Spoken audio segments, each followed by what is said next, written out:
Good afternoon and welcome to the first Bayer Transparency Day Inside Science. We're delighted that you have joined us today. My name is Ariane de Hoog. I work for Bayer Pharma in the field of sustainability, and I am your host this afternoon.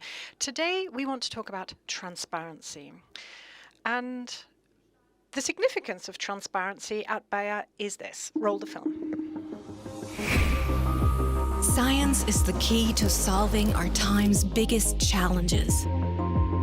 But science can only make an impact when there's trust, and trust needs to be earned. This is why we at Bayer aim for transparency, showing everyone what we are doing and why we are doing it. Not just talking the talk, but walking the walk.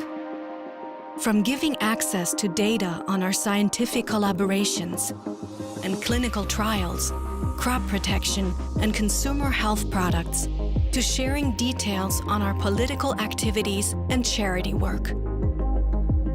We are committed to transparency and will always keep pushing forward, seeking dialogue and raising the bar, so we can address the biggest challenges of our time transparently and lead towards a world with health for all and hunger for none.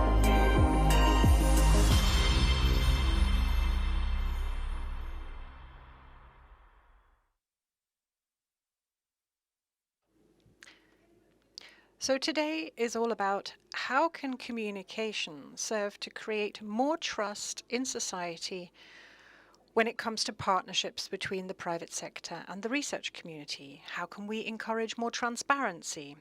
Over the next 90 minutes, we would like to discuss with experts and with you in the field of science and research, civil society and the media and private sector, to see what we can come up with on that topic today. And we would welcome all of your questions that you are very welcome to pose via LinkedIn, YouTube, or the event website. We're going to try and answer as many of your questions as possible. Before we start the discussion, we would like to introduce you to the Bayer Science Collaboration Explorer. And by way of introduction, we would like to hear from Werner Baumann, the CEO of Bayer AG. He's our first speaker. Good afternoon, everyone. Hi, Ariana. I am delighted to welcome you to the first Bayer Transparency Day Inside Science. I think it is patently clear that we are facing enormous challenges, whether that's climate change or COVID-19. And these global challenges can only be overcome if all of society's stakeholders work together. And of course, collaborations between the private sector and the research community are vital when it comes to translating insights from basic research into socially meaningful innovations and in turn into products. At Bayer, we have always worked with a large number of different partners around the world in the field of health and nutrition on projects ranging all the way from small bilateral projects to large-scale strategic partnerships and consortia. And one thing is very clear.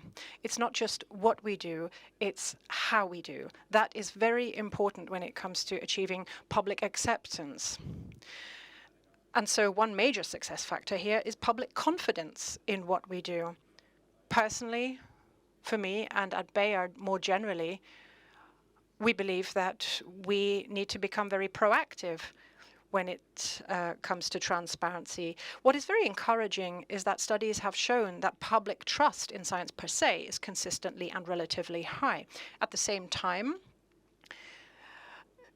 distrust of partnerships between the private sector and universities or the research community is growing because there are some concerns around potential conflicts of interest and suspected cases of bought research, and that is where we have to come in and do more.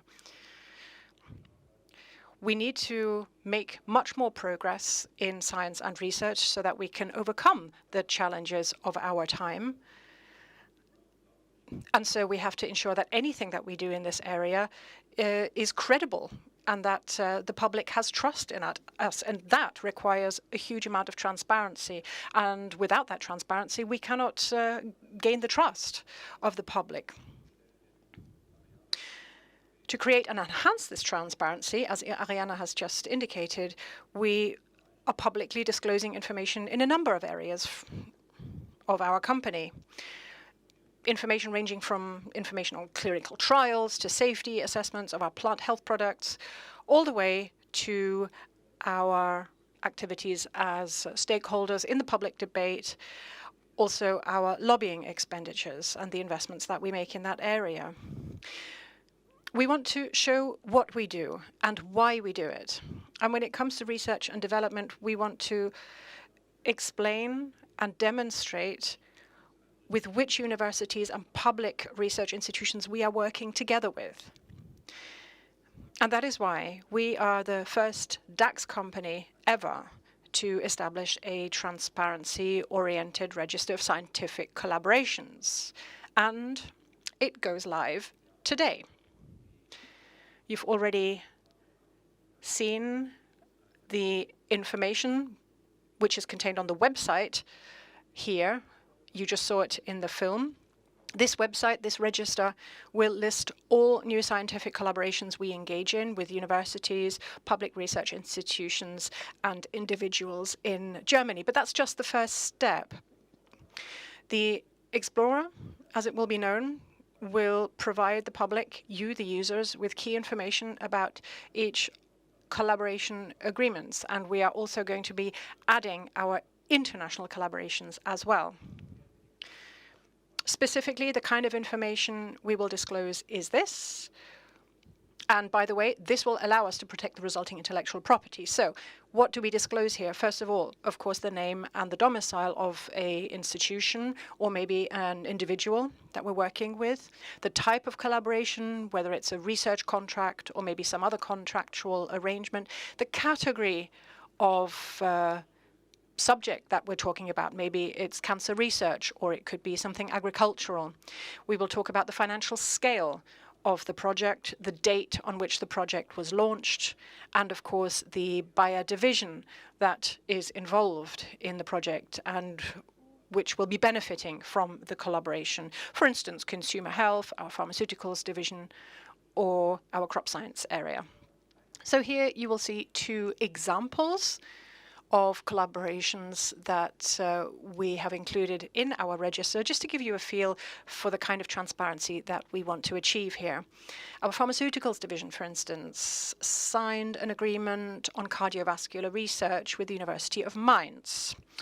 The volume of this project is between 500,000 and 1 million euros. That's the amount that will be paid under this project.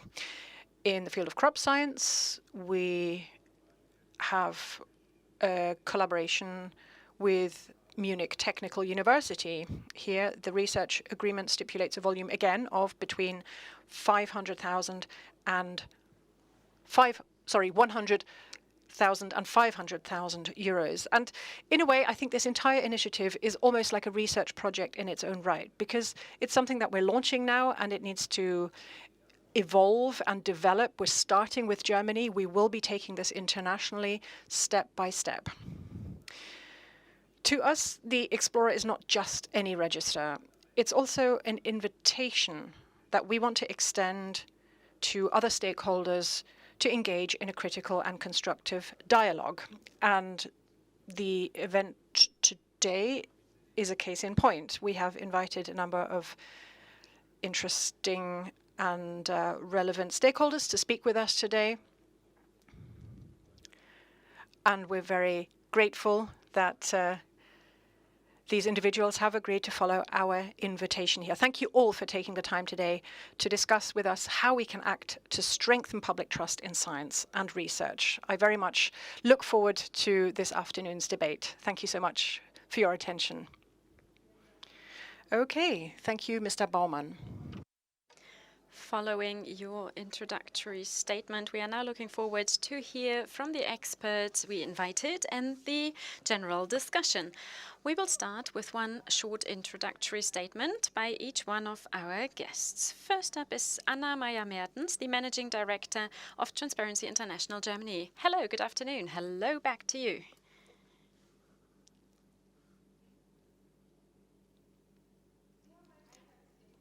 You have prepared an introductory statement, so go ahead, the floor is yours.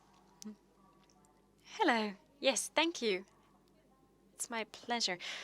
Thank you very much, and thank you for having invited me to talk about this important issue. And that brings me to the first question: why is this topic so important? When we talk about the freedom of research, academia, and science, we're talking about a freedom that is guaranteed by the Constitution. It has to be protected, and the society needs to protect this. Many decisions are based on this freedom. So where are starting points for transparency then? Mr. Baumann already mentioned it in his statement that areas are involved here that are risk areas, interfaces, if you will. The interfaces between the interests of an individual and public interest. That needs to be clearly defined because these are the areas where potential conflicts of interest might arise, and conflicts of interest might be a first step towards corruption or bribery, etc. And to avoid that, to prevent that, is of course one of our major aims at Transparency International Germany. However, transparency is not only important because it prevents corruption and bribery, but it also brings about confidence, trust in institutions and companies. It helps to increase efficiency, and transparency is also a driving force behind innovation. You've heard that before. Finland is very proud to have that as one of the pillars of its approach in this respect. So transparency is not only a tool to disclose problems and issues, but also to promote confidence and trust. For a number of years, we have already been working on this and around this topic, and one of the projects is the Higher Education Institutions Watch project, led by Mr. Büchner. We have a group of volunteers from academia, and we've set up a committee with connections to institutions of higher education, the public sector, etc. And while we were working on that, while setting up and working in this committee, we found how difficult it is to get the relevant information. So we've looked at the websites of universities, we've approached the ministries, etc. And when we posted the relevant information on the website, we were met with harsh criticism because the information was apparently wrong, but we took the information from the universities' websites and the ministries' websites, and so we realized that there is still a lot of work to be done. So we will have a launch 2.0 at the end of the year or beginning of the next year, because it is clear that we need more transparency in this area in order to prevent things like conflicts of interest, etc., or at least to find a good way of dealing with the situation, of finding common regulations. And what we need in general are rules and regulations that apply to all, a level playing field, as businesses like to call it. Very fascinating. Thank you very much. We'll hear from you during the discussion. We'll hear more about that. Next is Sascha Karberg, the head of the Science and Research Desk of the Tagesspiegel newspaper. Hello to Berlin. Go ahead with your statement, please. Good afternoon. Thank you very much for the invitation to this event, which is a highly fascinating workshop today. Well, of course, transparency is a good thing. That is a general statement, and transparency at Bayer must be welcomed, of course. As a journalist, however, at a daily newspaper, you realize that across society, the trust in scientific companies and research institutions, etc., the trust society places in these actors is a bit shaky, if you will. So don't expect them to place their full confidence in you right from the get-go. You see it from letters being written to the press, to newspapers. There are reasons that people disclose why they think that. But on the other hand, people do not have any insights into the research and development innovations at Bayer Crop Science, for example. They don't know what that means, what that entails.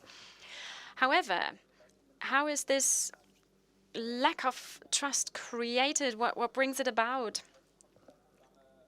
Now you hear about computer programs that are being distributed or given away for free that promote just particular products of one company only. There's information, there's media coverage about that, of course.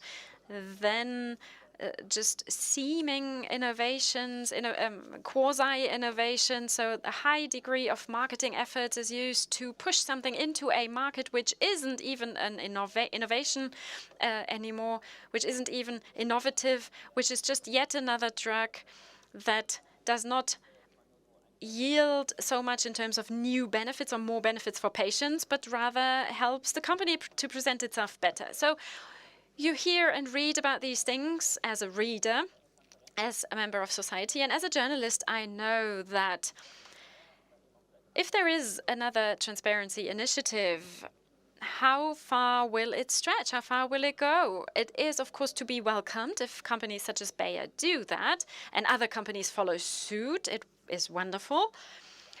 But when you disclose your collaborations with research institutions, for example, shouldn't that be a thing that goes without saying? Why do you need an extra platform for that? That is the first question that I have. Why should these contracts be kept confidential at all? It's important that cooperations like this one, where public funding comes into play, where public actors come in and are involved, it must go without saying that everything is disclosed, and not only those findings and results that are to the benefit of the company that discloses them. It should be a given. Don't get me wrong.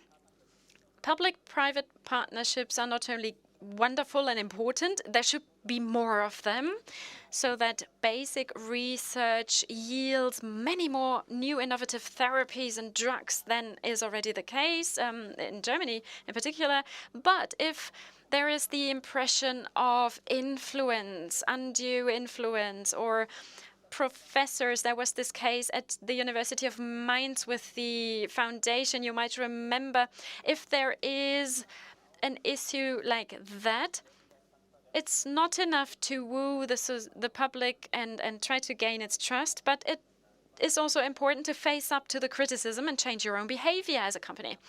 So you cannot expect to dive into a lake and not get wet, so to speak.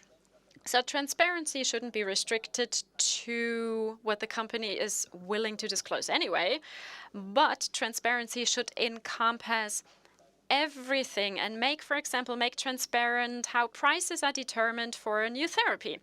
Gene therapies, for example, that have been discussed widely among the society. If they cost 2 million euros, you should at least provide data about different questions. For example, first, the costs of treatment, why you avoid certain costs, for example, costs that would increase and occur over decades without treatment.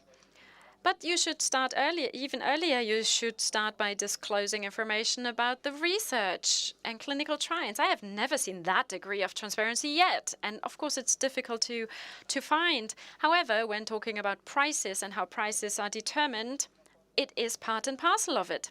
Then research and development costs. So when it comes to drugs, for example, more transparency is needed there.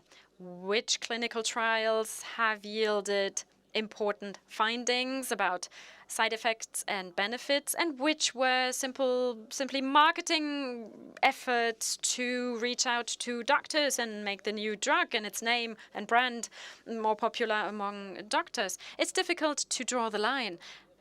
It's important, however, I see that transparency is there.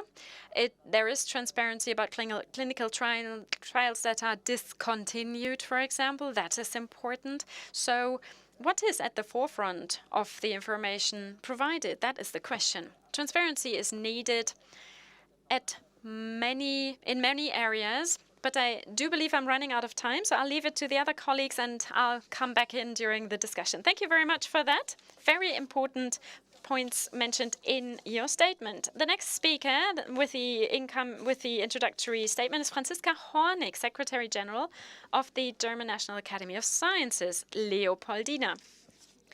Thank you very much. The scientific point of view, yes, that's me, but we are the National Academy of Sciences, so we are a group of members from academia.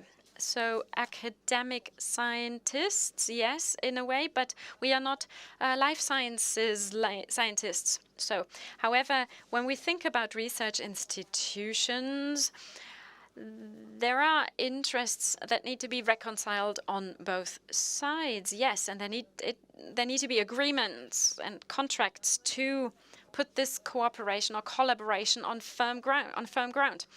At the same time, there are the interests of society and the public in general to get information, to be able to form an opinion about these things. One thing is clear, in my opinion, due to the fact that the academic science, so to speak, or academia, is funded by public with public money, tax money. It is just legitimate that people want to know where their tax euros go.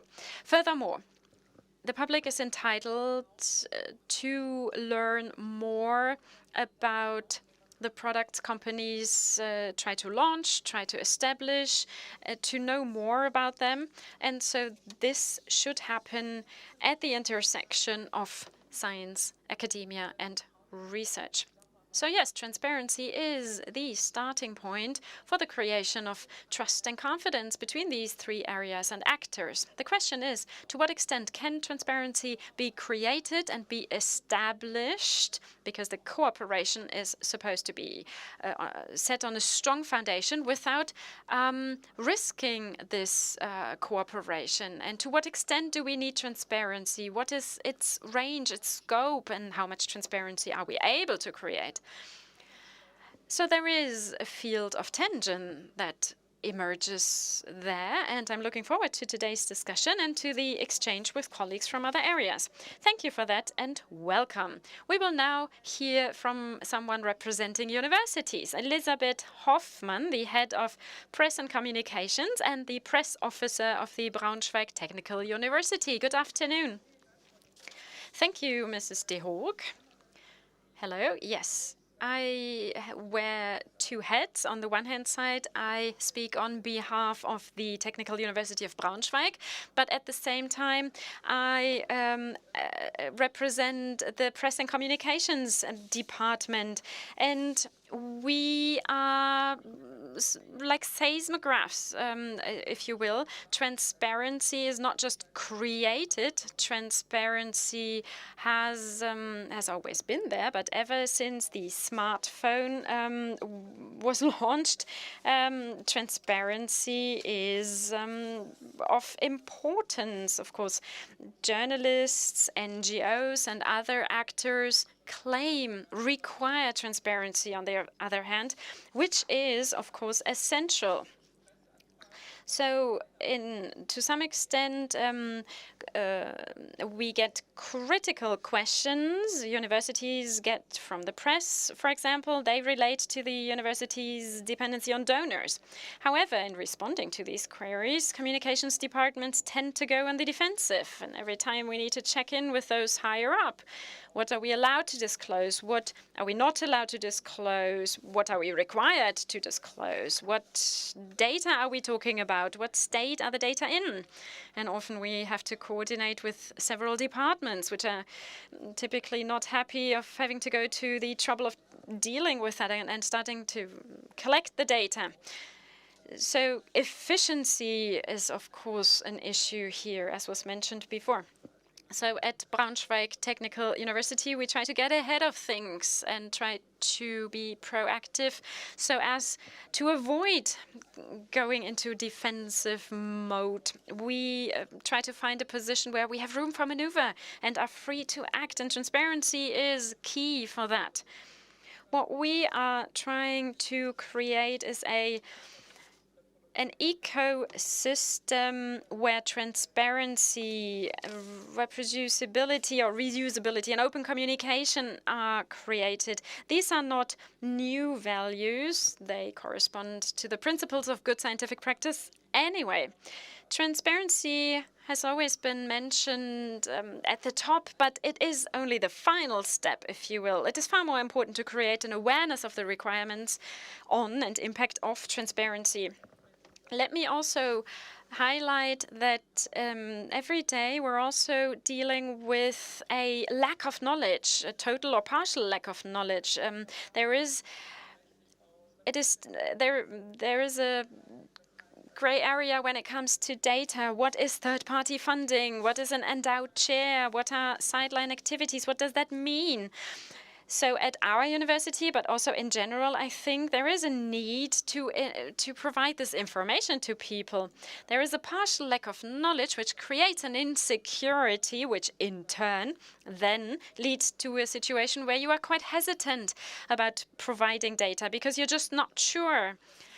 And yes, we're insecure about it. We are not sure whether we should disclose the data, whether we've processed it in a good way.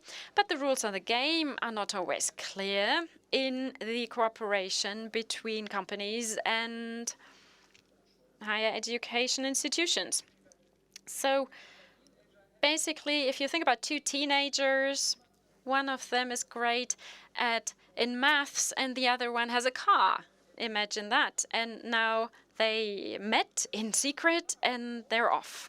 They're gone. And everyone is wondering, what are they doing? Where are they? Are they up to no good? And then you ask them, well, it might be that they tell you, we haven't been doing anything. But it's unnecessary because maybe it was just simple math tutoring. Yes, maybe they were up to no good. You would like to know, of course, as a mother. But that's the kind of question that society approaches us with. Are you up to no good, or are you simply doing what you're supposed to do? And that is a legitimate and desirable question. And against this background, I think it is important for us to be active, proactive, and explain what we're doing in a very adult way and not in the way of teenagers. A wonderful explanation. Yes, thank you very much. And now the next speaker is Monika Lessel, the head of corporate ID and innovation. Mrs. Lessel, welcome. Thank you very much. It's a pleasure for me to be here today at this fascinating event. Myself, I am a scientist, and I have been involved in many cooperations with higher education institutions and public institutions. And for us at Bayer, these collaborations are of high importance because we want to transfer science into innovation, and we have complementary skills. A university has enormous skills in basic research, and our skills are in the field of turning these basic findings or findings from basic research into something patients and society as a whole can benefit from. This step, this transfer, is desired by many people, of course, and it has been mentioned before that public-private partnerships are important and should even be reinforced. There should be more of them, and we fully agree. However, at the same time, we observe this feeling of mistrust towards this whole scenario. And as Mrs. Hoffmann said just before, it seems to be like a secret meeting, and we would like to approach that and counter this impression. And this is why we are launching the Science Collaboration Explorer, and we are the first company to do so. We are the first company that discloses what lies behind the collaboration. If you look at the data that is available, Wissenschaft in Dialog has these surveys that they run. And if you look at these surveys, and Mr. Baumann alluded to that, show that about 60% of people trust science and scientific findings and work. However, if you ask them, then what is the reason for your mistrust? Well, many people would respond, it's this dependency on those who fund you. And to us, that was a starting point where we said, right, let's take this and choose this as our approach. We have nothing to hide, and this is why we've embarked on this project. It took a while. But now we're able to disclose all of these collaborations here in Germany. Numerous actors were involved in that, but it is wonderful to say that today we're ready to disclose and provide all the information. We're starting with Germany, but at some point we will roll this out across the globe, of course. I'm looking forward to today's discussion with the other expert here. Thank you.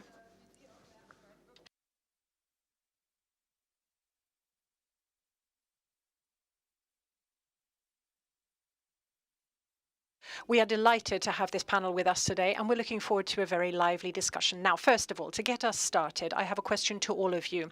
In your opinion, how much public confidence or trust is there in research and development right now? Who would like to answer that question? Maybe Ms. Mertens? Sure. Can I just maybe make one comment before I answer your question? Because I didn't get the opportunity earlier, but this has a connection to what you asked.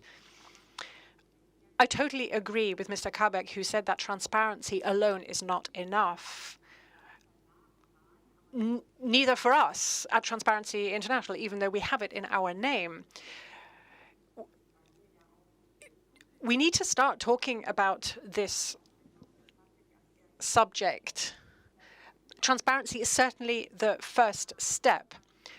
The difficulty is drawing the line. The public has a justified interest and a right to transparency. That having been said, the companies also have a right to guard their professional and business secrets. And I think that is where the contention lies. And that is why there is so much distrust. Who is allowed to determine what is a business secret and what isn't? That is a decision that is taken on the corporate side. If a business declares something to be a secret, it obviously is then completely removed from any kind of public disclosure. And we've seen this reflected in transparency legislation in Hamburg, for instance, but also in other fields. So what we need to do is to get more acceptance of voluntary disclosures. I think that's a very good step in the right direction. But what we also need, and this is what Ms. Hoffmann, I think, touched upon, is to get out of the defensive, this defensive position that very often is occupied. If we knew how things could be, then you know what you have to do. And everyone plays by the same rules of the game. And that's a good thing for everyone. You could say, okay, this can be a business secret because it fulfills whatever criteria, and everything else can be disclosed. Maybe there should be an independent ombudsman, for instance, that could make that decision, that could arbitrate on that. That's my opinion, and I just wanted to make that comment before I actually answer your question. So again, as I said, I think I would agree with Mr. Cabot. At Transparency International, it's not so easy to work with corporations, for sure, because there is a lot of distrust. But I think it's great that corporations are deciding to proactively move ahead, because that is one way to remove this distrust. So we very much welcome what Bayer has been doing. And so basically, in answer to your question, I don't think there is a great deal of trust at the present time. Anyone else? Monica Lessel. Maybe I can respond briefly to that. I think you've raised an important point here. Obviously, we've now taken this step, but we hope that others will follow and that we have a shared set of standards concerning what can be disclosed and what shouldn't be. And I think we need to find some common ground with higher education institutions, other industry partners, the research community. That is very much in our interest. And that is the idea behind this Explorer as well, to make that happen, to get this process on the road and to help shape this trust-building exercise, if you like. Okay, would anyone else like to answer that question? Mr. Kaubeck? I think that transparency in and of itself can help. It can make a difference. Obviously, then you need some concrete steps to fulfill that promise, if you like. But if companies, for instance, know from the word go that their cooperation agreements will be disclosed, then maybe they will think twice about including a clause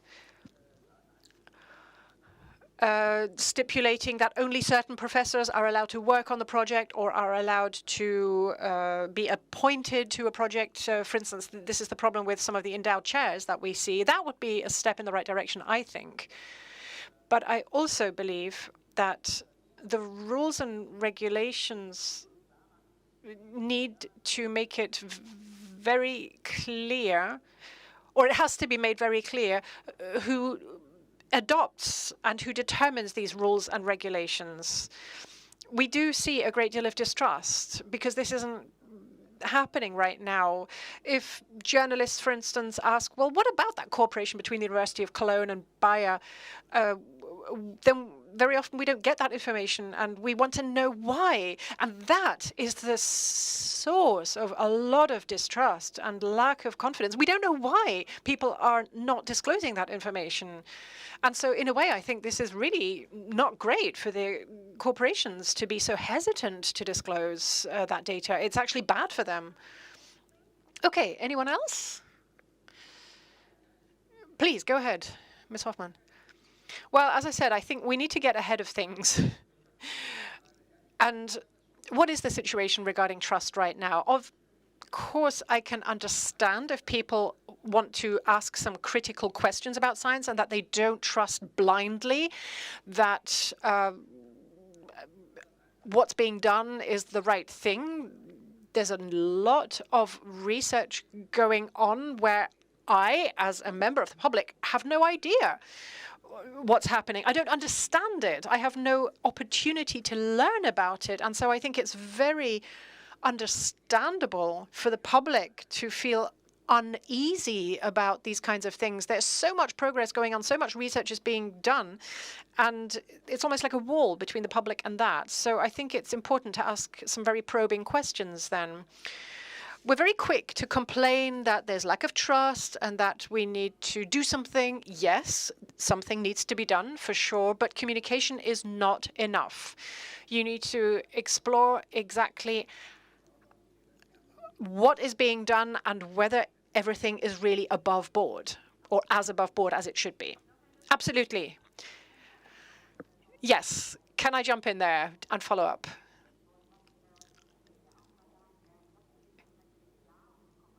It's clear that communication is not everything, but communication is very important in one regard. For instance, the transparency register that Bayer has now launched. I mean, things that are not seen remain hidden from view, quite literally. And so there can be gaps in public knowledge, and if you try to actively close that gap, then that creates trust. And don't underestimate the public.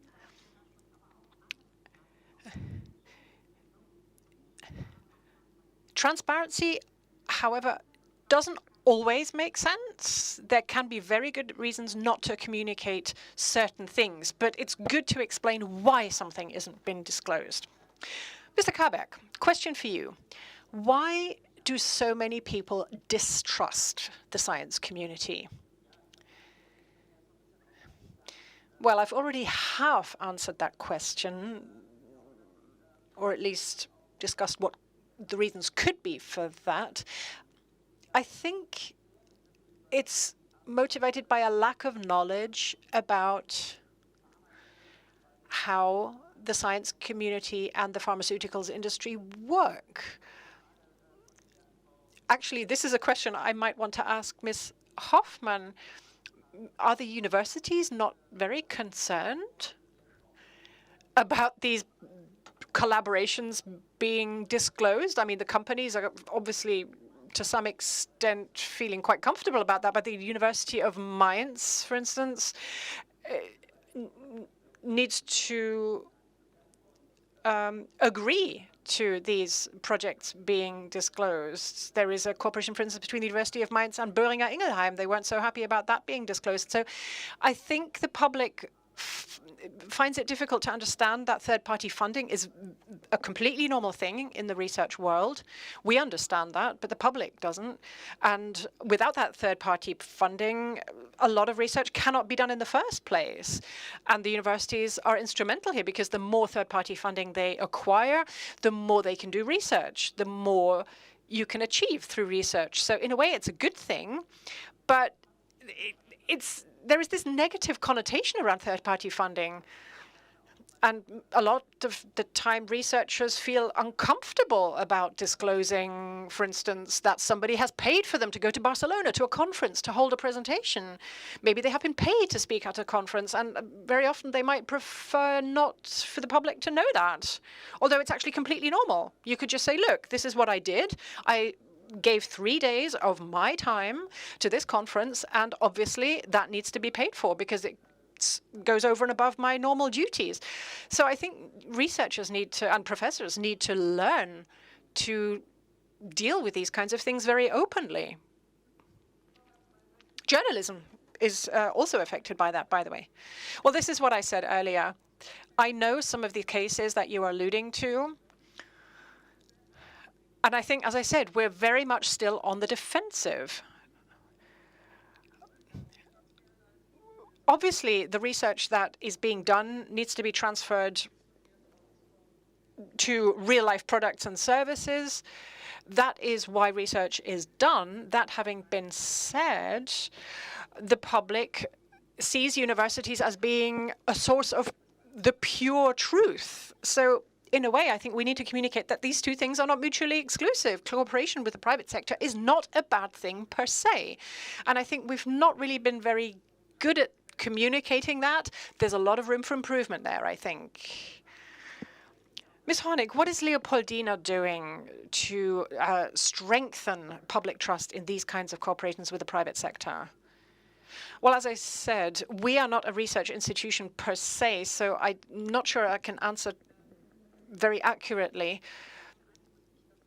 My impression is not so much that there is a lack of trust in science.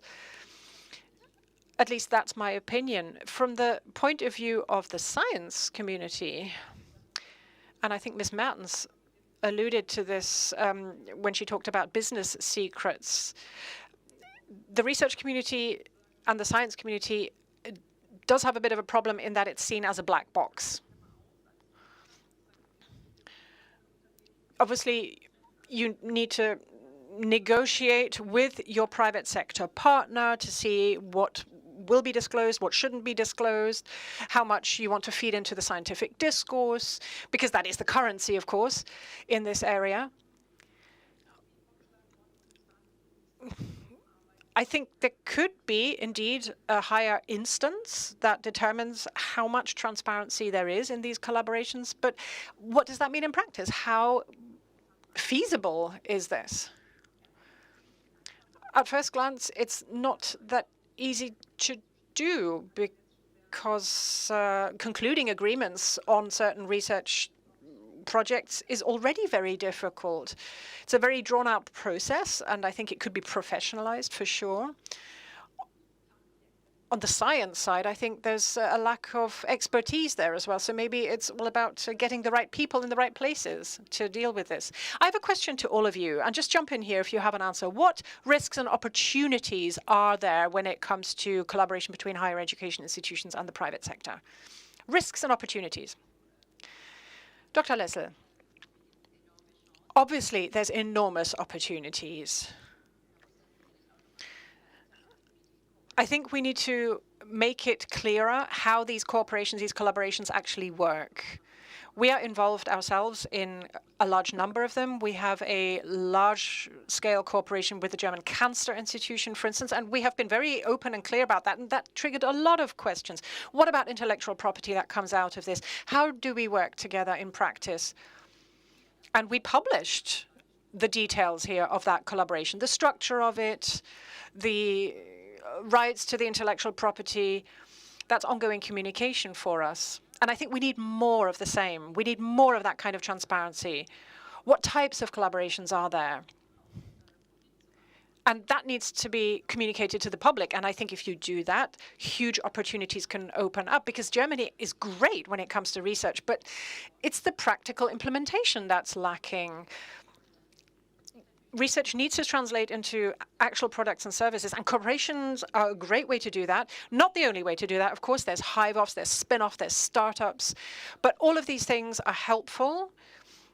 And I think it is in our interest to ensure that all of this great knowledge that's being generated in the universities is actually transported out there into the public, for the greater good of everyone.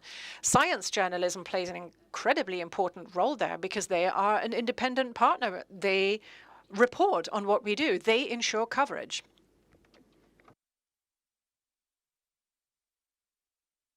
Chances and risks and opportunities, rather. Would anybody else like to come in? Yes, please.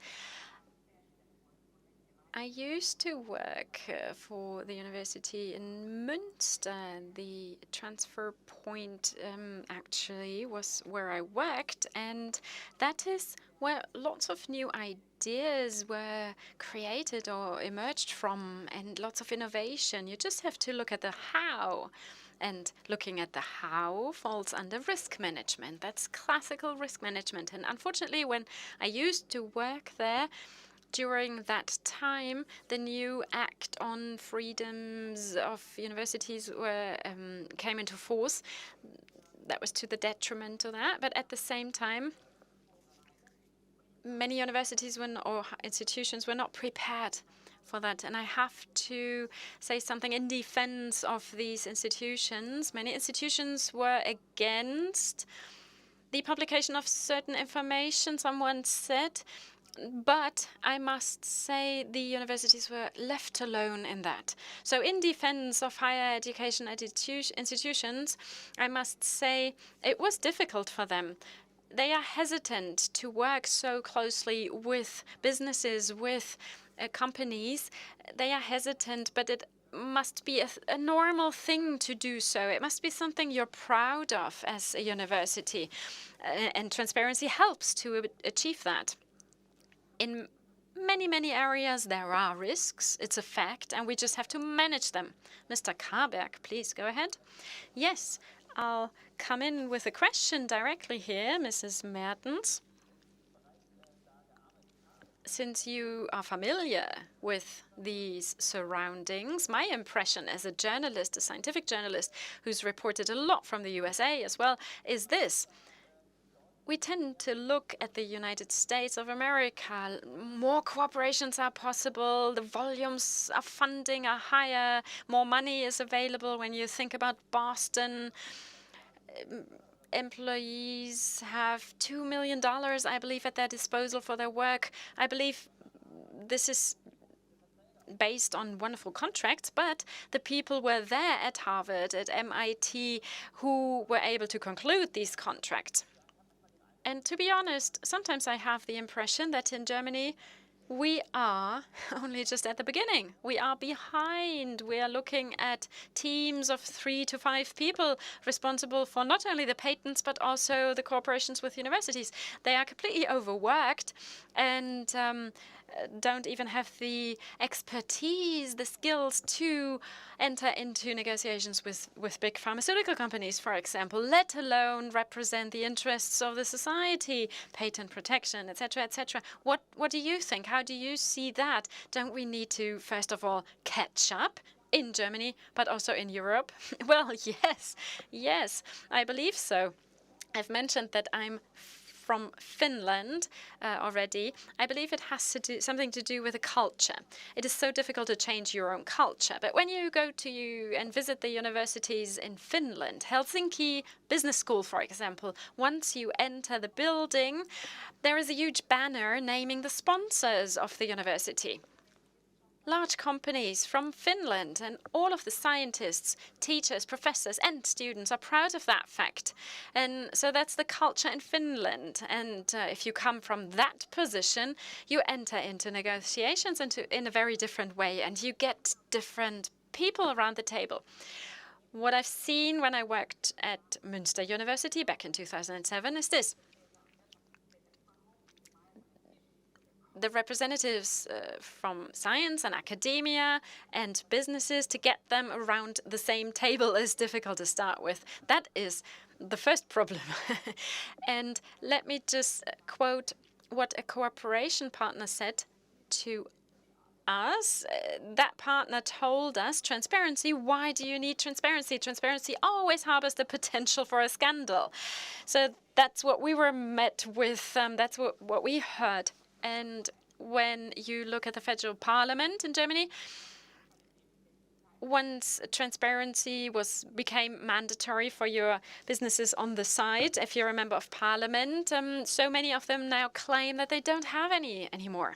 Right, valid point. Thank you very much. Would anybody like to come in on that one? Yes, please. I would like to connect to what the two previous speakers said directly.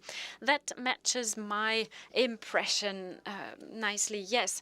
At research institutions and at universities, the skills and know-how is not there yet, or it is there, but it is represented by very, very small teams, and the teams are not large enough to reflect cooperations with major institutions or major companies. And that leads to a sort of junior position that is self-constructed when you enter into such a negotiation about a contract or agreement. It doesn't help, and it doesn't help to communicate your position to the exterior. Right, thank you. I would now like to ask Mr. Karberg, from your experience as a journalist, what do you think about the transparency at universities and companies? What do you think is it exactly that has to improve? Well, transparency, where do I start? Let's start with the companies, in particular pharmaceutical companies. Especially there, when you look at the communication with a daily newspaper, it is rather tricky. It's difficult because there are so many checkpoints you have to overcome. You have so many hurdles. In the morning, a press statement or a piece of news lands on my desk, and I need a response from the pharmaceutical company affected. I get that response in the afternoon. I would need to get it in the afternoon, but it is not possible because you have to clear so many checkpoints between your request for information and their response, because they have to check and double check and counter check and release the information or approve its release. So that makes it difficult for us. The information about what they are allowed to communicate, in which detail, and the approval process or release process for each and every quote. You need so much time to get a good statement, and all you get is then a vague statement, vaguer than the statements politicians give in many cases. And that is the reason why with these quotes or statements, the companies come across as a bit dry. And it's different in the United States because their researchers like to share their stories and like to tell you what they're doing, and you're free to use their quotes, at least once before the respective person then is told by the communications department that he or she is not allowed to do that anymore. But anyway, you get these quotes and statements. And that's the situation as I know it from the USA. And it corresponds to my daily work. You try, and it's not necessarily about secret information or secrets. How was a drug developed or something, certain background information. It's not even about that. It's simply about basic information, which is so hard to get in some cases. I don't have the solution either. I don't know how you can speed things up or improve this situation. I'm not sure. When it comes to universities, thankfully, the situation is different. The professors are free to talk to the public, and they are not controlled by the communications department. It would be too much for one press office to be responsible for all of the professors, by the way, and always had to be inside the room, like it is the case with interviews at companies, pharmaceutical companies in particular. Some representative of the management is always present when you interview someone. Yeah, so that basically is my impression of the situation, my own work, and the work I do in reporting about these two areas, universities and companies. Thank you for that. A question to Mrs. Hoffmann and Mrs. Hornig. You've mentioned third-party funding, but let me ask you this. How do you secure transparency in third-party funding? Do you see a danger that universities become dependent on third-party funding, dependent on companies? An excellent question, thank you. We've just now talked about the benefits of such cooperation. And I think this is something you have to highlight time and again. Yes, of course, there is a danger. There is the risk of becoming dependent. When you look at how public funding is decreased, and when you look at the situation where we are forced to hire new people and pay their salaries via third-party funding, business money, that is, of course, a risk. The risk of the level playing field not being created, not being met. It's the elongated workbench, if you will, if you want to call it that. There are dependencies within the corporations, and there's a dependency in funding, yes. And that is in addition to all of the benefits such a collaboration brings about. Certainly does. Mrs. Hornig, would you like to comment on that? Could you please repeat the question? Yes, of course. How do universities ensure transparency in their third-party funding? And do you see a risk that higher education institutions become dependent on the funding from companies? Well, I cannot give you an answer that covers all of the institutions and universities. We know of some that communicated very transparently, widely and comprehensively via the well-known platforms, at least an annual report, but sometimes more. They report about their third-party funding, etc. Is there a risk now that the benefit for which the cooperation was intended in the beginning, that it is outweighed by something else? Yes, I believe the risk is there. And it doesn't only affect universities, but also other research institutions. So they need to figure out how they can ensure that transparency is implemented. When you bring complementary skills and strengths together for a collaboration that has a prolonged benefit, a sustainable benefit rather, how do you ensure that you're not looking at a prolonged workbench situation? Benefits, when I say benefits, not only for the company that benefits from the research, but benefits also for the research partner. There are success stories, of course, and I believe you have to find a different way of communicating the benefits. It is this way of rather being shy of academia as a whole. They are hesitant to talk about their success stories. They are a bit shy to claim the spotlight. And the thing the point Mr. Karberg made just before, the life cycle of a project can also be communicated in a very different way. It's not enough to say there is a contract which entails the following points X, Y, Z. It's great, it's better than nothing, and it should always be the basic information, but you need to provide more information about the timeline or roadmap. What kind of project are we looking at? Is it long-term, medium-term, short-term? What kind of product or finding are we hoping to get? And publish that in order to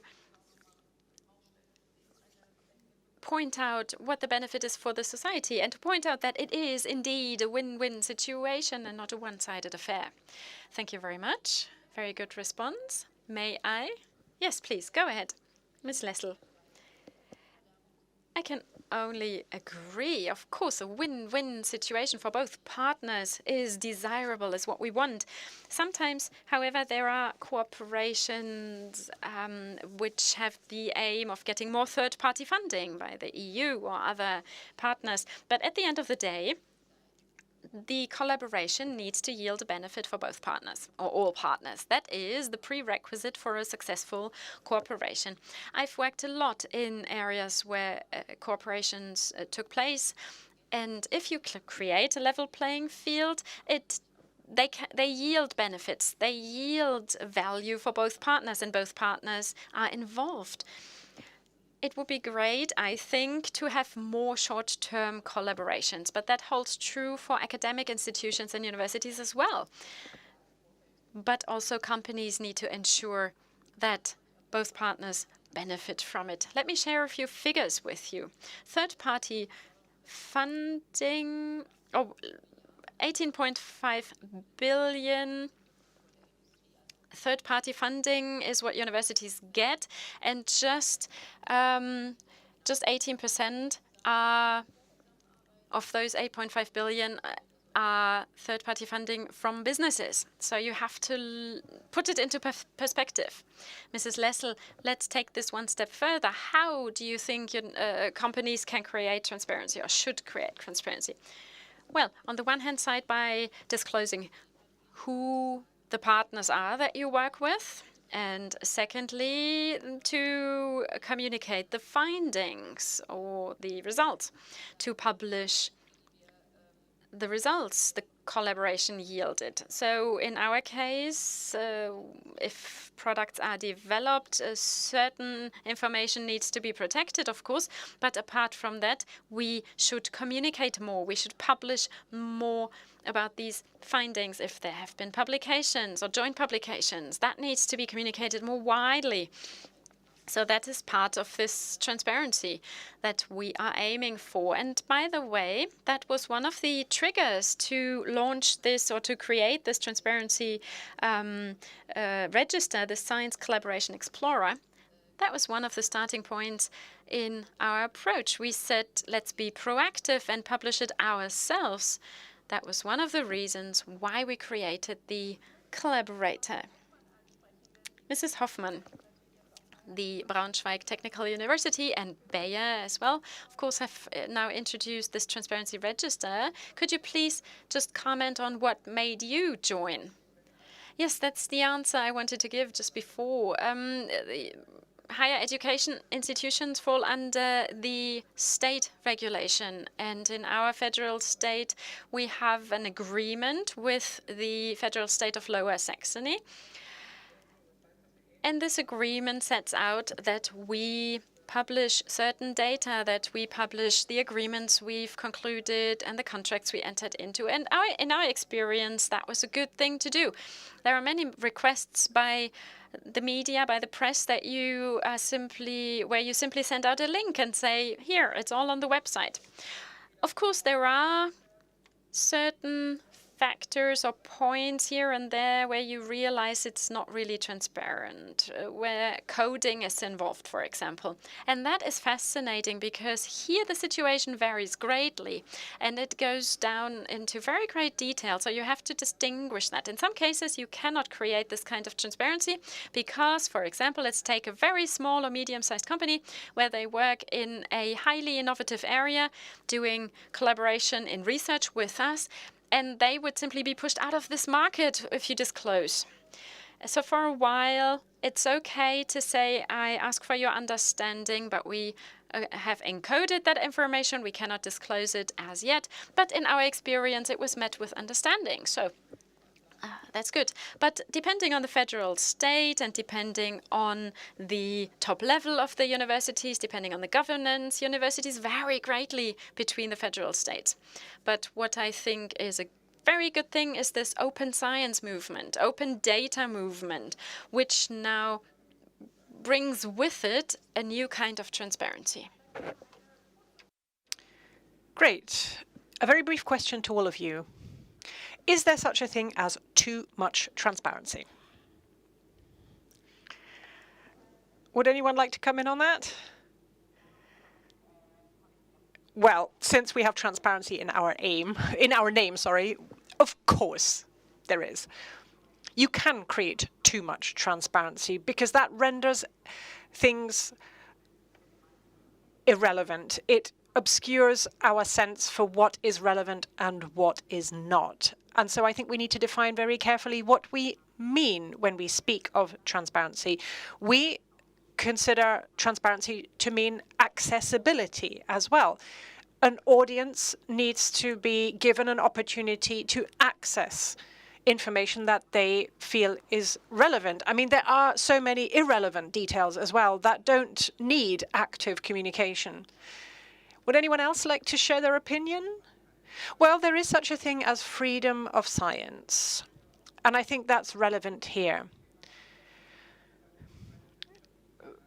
For instance, when it comes to scientific content, there is a certain hesitance to disclose absolutely everything. And there's also a few things that are being worked on in industry, in research, and we need to protect those that are doing the research by ensuring that certain things are simply not disclosed so that they can get on with their job. But as Ms. Mertens said, you need to explain why you're not disclosing things. The transparency concerning data is not the be-all and end-all. People need to understand why certain things are being disclosed and why other things may not be disclosed. Can I just come in on that, says Mr. Karberg. It is possible that complete transparency is maybe just too much of a good thing. It's too confusing because it makes it difficult to analyze.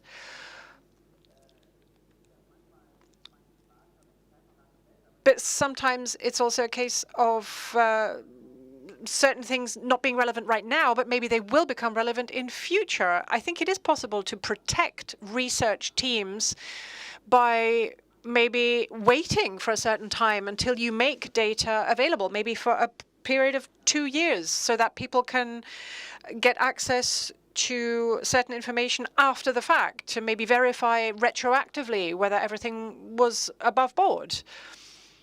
For instance, information on why a certain research project that consumed a great deal of money, corporate money and public money, why was a certain project maybe discontinued? Maybe it was because the company that was involved changed its focus. That can happen. Or maybe the research project produced irrelevant results and it was no longer possible or feasible to continue with it. And that might not be disclosed ever publicly, even though public money was involved. This is the kind of information that might be disclosed later on, even though at the time there might be a reason to not disclose certain things for patent reasons or whatever. So after the fact, certain things could be disclosed. That is one way to do this. And also, in terms of confusion, it is possible to restructure large amounts of data in a way that makes it transparent and easy to understand, so that research journalists don't have to rake through hundreds and thousands of pages in order to make sense of something. Can I just add to that, says Ms. Lessel, you're talking about a fairly general topic here as well, namely that certain research insights are never published, maybe because the project turned out to be useless or otherwise turned out to be irrelevant. It is possible that maybe the research project wasn't structured very well to begin with, and that was the reason. But what about data that is never published? What happens to that data? Is it ever published somewhere, maybe with a disclaimer attached saying that this is the result of a project that never really came to pass? But, I mean, that's a discussion that we can have as well. There are many university-led projects that are never published, and maybe that's something we need to do. Okay, before we take a look at the questions that have come in from the audience, I wanted to ask you all one more thing. Do we need a kind of shared framework, like a code of conduct, that the private sector and the research community can agree on in order to create more transparency? Is there a need for that, Ms. Hoffmann? Sure. Sure, we need that. That's what I said earlier. But that code of conduct would need to be very well communicated and coordinated. I'm a little bit hesitant because I'm not sure whether we might need different codes of conduct depending on the research subject at hand. Maybe, but we certainly need a code of conduct of some kind. And I think it needs to take account of the fact that we live in a confusing world. Obviously, people want complete independence, but that is never going to be possible when you're talking about research. And transparency is one way to explain that. Whatever we make transparent needs to be accompanied by a message saying that this is how it is. This is what happened. This is what led to that result. Absolutely. I am totally in favor of a code of conduct. And I agree with Ms. Hoffmann. I mean, we have conflicts as well. We disclose the names of all donors that have given us more than €1,000. And because we do that, some donors have withdrawn their donations because they don't want their name to be publicly known. That's simply what we have to accept. That's the consequence of that. And we're OK with that. Thank you so much. Now we would like to take some questions from the audience. We're delighted that some questions have come in. Use the website, LinkedIn, whatever channel you're using in order to pose your questions. Now let me grab my iPad to see what has come in. There are some questions coming in right now. Ms. Hoffmann, there's a question for you. Are your students demanding more transparency as well? Is this an issue for them? Yes, it is an issue for them. Students are calling for it, absolutely. But they're not really the protagonists of the transparency movement, but they're part of it, if you like. Ms. Hornig, a question for you. What about endowed chairs? Do you have an opinion on that? Well, endowed chairs or professorships are a traditional part of any strategic partnership, I guess. They exist in a large number of institutions and allow for a certain subject to be researched at a university. Often these subjects are interdisciplinary, and the research is often not possible if such endowed chairs aren't there. And I think that is a good thing, especially when it comes to training up young researchers who would otherwise not be able to work there. Ms. Lessel, corporate transparency, could that become a competitive advantage in future, do you think? Yes, I would say so. This is all about more openness and trust. This is about gaining more credibility, and I think transparency is key when it comes to that. So I absolutely think that this can sharpen a company's competitive edge. But generally, I think beyond that, it's important to show that openness, to demonstrate openness, and to explain publicly how research works and how collaborations work. That's important for me. And here's an interesting question for all of you. COVID-19 was a major opportunity for both sides to remove a lot of that distrust, but it seems to even have grown as a result. So, Ms. Hoffman, I don't think that distrust has grown, says Ms. Hoffman. Last year, we found that trust in research actually peaked across the board. And now, obviously, that's leveling off a little bit. But I don't think that distrust has grown. And the figures don't bear that out either. Mr. Kabek says, that's not my impression either. Ms. Lessel, well, it's as you say, Ms. Hoffman, I think during the pandemic, around 70% of people who were questioned in the science barometer said that they had strong confidence or 60% in science. So I don't think there is that gap that's opened up. Maybe there's a certain amount of polarization going on with some people completely distrusting science and others totally trusting it, but I would not say that there's a general leveling out of trust. Another question, how can we bridge the gap between intellectual property interests and transparency? Is that irreconcilable, yes or no? Again, I think that's something that needs to be explained. There are some instances where disclosure is not a good thing, and there is a good reason for that, and you need to explain that, because if you lay bare all the details of a certain process or product, then the patent becomes irrelevant. Some details simply cannot be disclosed, full stop. And that's what I think I said earlier. It's not just about disclosing data online. It's about actually explaining how these data are produced, how these systems work. It's become extremely complex research. It's no longer simple to explain how these things come about. The rules of the game for universities are definitely very complex. And even I am not very good at explaining the background. And it's a bit of a thankless task, because once we have tried to explain, often it's not accepted the way it should be. Question from Ms. Mertens-Hoffman. Do we need a federal transparency law in Germany? I think we need nationwide rules. Whether there needs to be a law, I don't know. But certainly we need to have rules that stipulate how things are explained and to what extent. I am not a big friend of these self-commitments, these soft law issues. I do think we need to have a bit of hard law at least.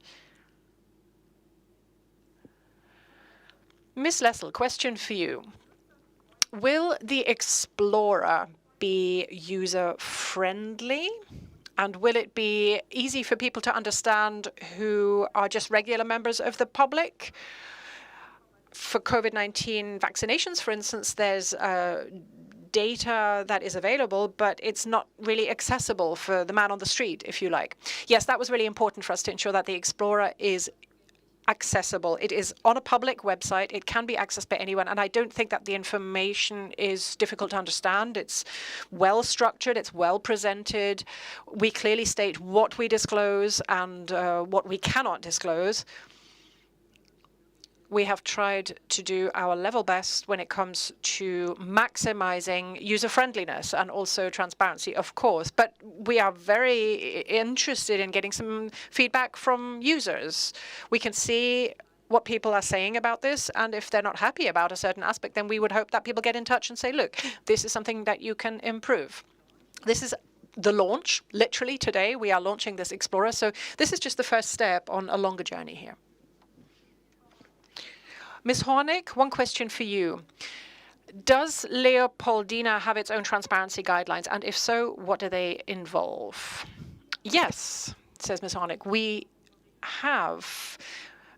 And we recently adopted some guidelines on transparency also when it comes to consulting. So check out our website for details on how our working groups act when they produce scientific opinions, for instance. So yes, we do have something like that.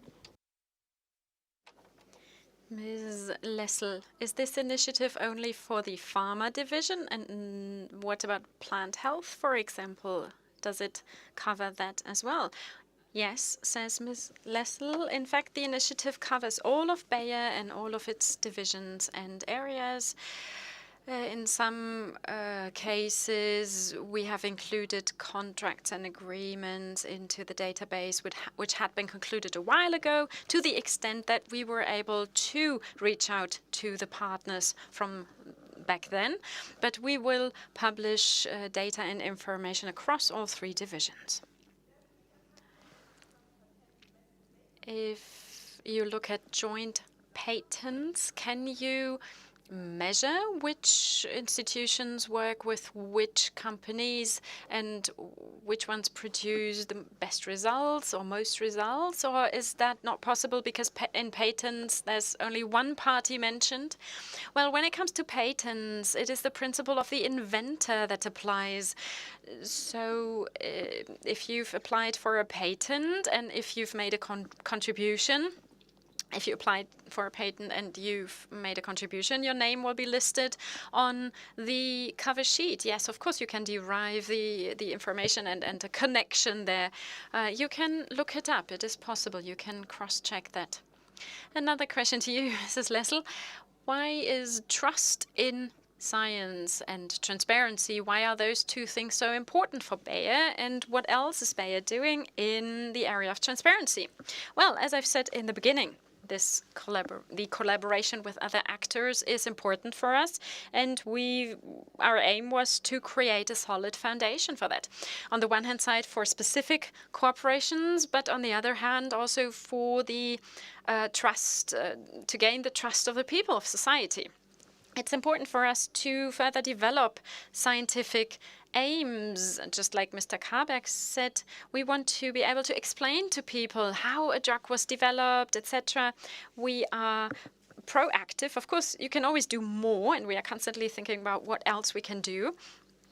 But I think this initiative is a vital step with regard to society to tell people what we do. In other areas, we're active as well. Clinical trials, for example, our cooperations with healthcare professionals are published. When it comes to plant health, for example, the studies on insecticides or genetically modified seeds have been published, for example. Or to give you another example, QR codes on the packaging are included in the or printed on the packaging of consumer health products to give consumers more information about the ingredients.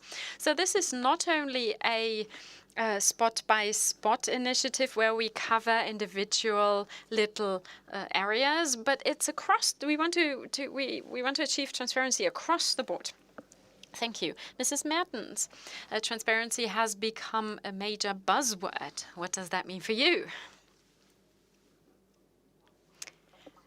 Well, transparency helps you to understand, to learn more, to get more information about certain things, in particular in areas where there are interfaces between public interests and private interests or individual interests. You need to look at these interfaces in particular and put the spotlight on those. And the same holds true for our organization. All of the members of our management, and myself included, we've listed, or we have a register of interest to not only see if I have any income sources on the site, but also to see in which associations or clubs am I active, where do I have a voluntary position, etc. So in these areas, you need to be able to get the information, to be able to retrieve the information, so we're making it available. A very fascinating question to all of you. Which company or organization is leading when it comes to transparency, in your opinion? Who would like to start? or one of the leading companies or institutions. Can I quote an example from abroad? Well, go ahead. I was shocked to see it because I had been living in Germany for a while. The Helsinki Municipal Administration, I went to visit the lady mayor. We talked, and someone told me the calendar of the municipal administrative body had been optimized by someone external. But instead of being shocked, the people were actually happy about it because it was now better, more efficient than before. And I was stunned. So the question is not which company or institution offers most transparency, but rather where's the information most efficiently provided. Sometimes it's just a lack in capacity for certain organizations or institutions to deal with transparency. So what about a public request or regulations to publish data and public funding to do so? What about that? Wouldn't that make sense? Well, funding is always desirable, of course, but money is not everything here. What we need is a sense of ownership. We need companies, institutions, everyone to feel the sense that they are responsible themselves. Centralized publications, decentralized publication of information. What is it that scientists can do alone? Where do they need support by a central body, etc., etc.? It does not only depend on the funding. You also have to have a professional implementation inside the organization. What about the other DAX 40 companies? How did they react when Bayer presented your project? Did you immediately try to get more partners on board? In fact, we did. We sat down with representatives of other companies, in fact. And yes, they were open towards our approach. They were very much interested in learning more. And I am pretty sure that we will continue to sit down and talk to them. Because as I said in my introductory statement, what we're aiming at is to turn this into a sort of movement and to motivate others to do the same. Do not underestimate what is possible here. Yes, it is, of course, it involves a lot of effort to generate the data. We're getting better and better. Of course, we will introduce more and better IT systems, but that is something that holds universities back at some point. Are contracts stored digitally? Are they sorted by category? Of course, it involves a lot of effort inside the organization. And for us, for example, between the different countries, we have to look at the organizational level in the different countries. But other companies are failing or are meeting these obstacles as well. You have to want to overcome them. It's not at the push of a button that you can generate and make available all the data and information. Behind it, we have a huge team. So yes, of course, for other companies, it is a good thing to take our example and discuss whether they're able to do the same and create more transparency. My last question goes out to you. What do you think politics and politicians would have to do in order to increase the trust by the public in institutions and organizations and companies? What is needed? I'll come in here. Of course, we want rules, more transparency rules, but to have basic funding would also be very helpful. Yes, please. In my opinion, in particular, for example, when it comes to clinical trials, you had asked about the dependencies that are created. But what I think is this. Someone who conducts research in such an area is, of course, dependent on pharmaceutical companies because phase 2 studies or phase 3 trials are so expensive that public funding is not enough to carry them out. And in this respect, and in order to strengthen the position of publicly funded research, I think it would be necessary to have a different type of funding. I wouldn't call it basic funding, but risk funding, if you will. It cannot always be a success. Trials and studies cannot always be a success, and it can't be that it's only federal money that is requested here. Certain forms of therapies or drugs are not in the interests of companies because there's not much money in them, because there are hardly any patients who would benefit from them, for example, or the method of application is not a method that can be implemented very well. There are numerous reasons why trials for certain therapies are discontinued. However, that does not necessarily need to be a reason to stop funding. Thank you very much. And that brings me to the end of our Q&A session with our experts. What a discussion, a lot of input and a lot to take away from it for all of us. Thank you very much to all of you for participating in the Bayer Transparency Day. Stay safe and let us pursue this exchange further. Thank you.